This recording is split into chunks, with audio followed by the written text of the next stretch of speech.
Badie السماوات والارض، وہ آسمان اور زمین کو پیدا کرنے والا ہے بغیر کسی شے کے۔ یہ ابداع اور خلق، ان میں فرق ہے۔ ابداع، بلکہ شاہ ولی اللہ دہلوی نے حجت اللہ البالغہ کا جو پہلا چیپٹر ہے اس کو یہی 3 عنوان دیے ہیں۔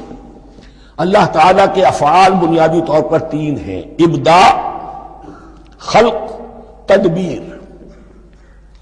ابداع ہے جسے انگریزی میں کہتے ہیں کریشن ایکس نیہیلو، عدم محض سے کچھ بنا دیا، کچھ نہیں تھا اور بنا دیا، کن فیکون، یہ ابداع ہے۔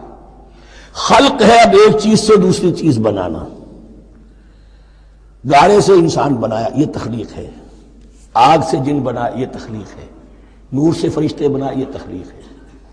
تو ابداع بدیع وہ ہے کہ جس نے نئی چیز، اسی لیے بدعت ہمارے ہاں کہلاتی ہے وہ شے جو دین میں نہیں تھی اور خواہ لا کے شامل کر دی گئی، جس کی کوئی جڑ بنیاد دین میں نہیں ہے، وہ بدعت ہے۔